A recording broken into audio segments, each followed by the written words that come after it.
Talia speaking. I can hypnotize you over the phone if you can't get to me. You just need to be as close to the area where the alien appeared and make yourself as comfortable as possible.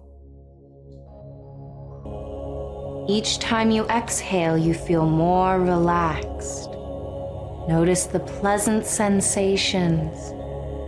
Go inside yourself now. Can you describe him? If I were to guess, maybe Jesus was an annoying kid. You know how bratty kids can be. Imagine if he had superhuman powers.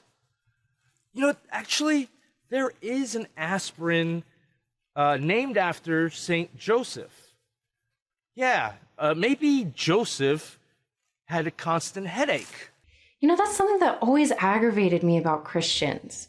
They keep preaching about the sanctity of marriage, but God was a deadbeat dad. He impregnated Mary and then suckered someone else into raising the kid. Or Mary really was a virgin. In those days, a woman was a virgin if her hymen was still intact. That means God must have had a very thin penis in order to get her pregnant without rupturing her hymen. It also means that when Jesus slid through her birth canal, he deflowered his mother.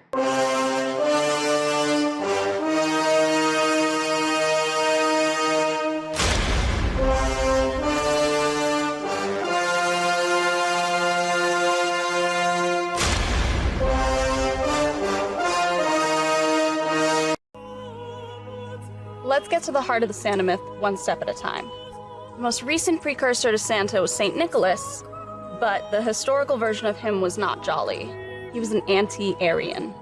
I'm surprised that there was a Nazi party before there were actual Nazis. That's not the kind of Aryan I'm talking about. Aryan refers to people who sided with Arius. Oh, that explains everything. Arius did not believe that Jesus was divine. Jesus was a man, nothing more. And what does this have to do with St. Nicholas? Nicholas was one of the people who wanted the myth to depict Jesus as divine. Christians think that Jesus was God, so that means that Nicholas won. Is that why he's a saint? Maybe I should explain. This was a feud that was settled at the Council of Nicaea. I remember hearing about the councils where Constantine summoned people. Yes, the Emperor Constantine decided that he was going to make a new state religion, and he elected himself as the head of it, of course. So that's why it's called the Roman Catholic Church. Yes. But before the religion was officially sorted out, Constantine summoned people to the councils and collected all of their manuscripts. There was to be one official manuscript, and the council would decide what would get to go into the book. Ah yes, the Vulgate Bible had 16,000 differences from the King James Bible. Very good. So back to Nicholas. Constantine had to decide whether the myth would depict Jesus as a man or a god. This debate turned into anarchy. Soldiers had to be called in to restore peace. Nicholas actually punched somebody who had an opposing viewpoint. How very Christian of him. The strange thing is, Constantine never actually converted to Christianity himself. He didn't worship the Son of God, he worshipped the God of the Sun. Speaking of sun, I need to make sure every part of me worships it equally. Getting back to Constantine, he also worshipped a goddess Victoria who is very popular. The Greeks who originated that myth worshipped her as Nike.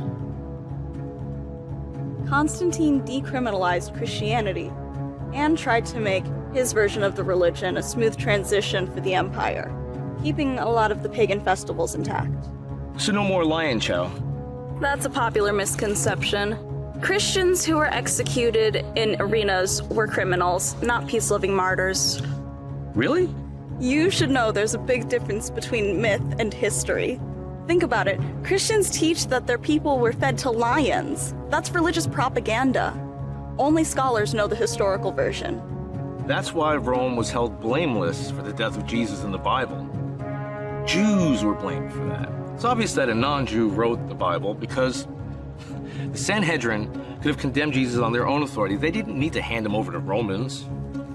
And they could not have met at night during that time period to try Jesus. So the Roman religion made it look like a Jewish mob clamored for the death of Jesus, and that Pontius Pilate the Roman reluctantly agreed. Constantine was just as anti-Semitic as other emperors. He passed laws that forbade Jews from owning Catholic slaves, and any slaves they did own, they weren't allowed to circumcise. They weren't allowed to convert anyone to Judaism. Okay, so now we're just telling each other things that we already know. Why do we keep sidetracking to Constantine? Because it's important to know that the Romans stole their ideas for their religion from the Greeks. And after they created the Catholic religion, they still kept stealing from Greek culture. Let's focus on Nicholas. Just Nicholas. Yes. If Santa is based on Nicholas, then you have to know that the mythological version of Santa is nice, but the historical version is a bad man. So unlike the song, it is we who are going to find out if he is naughty or nice. He was very naughty. He often took advantage of prostitutes and poor women. He was a woman hater. Yes, he was. You could see it in the way he was trying to form the new religion. Women were to have no power in the Catholic Church. That fits the profile of a serial rapist. Santa Claus could be a serial rapist.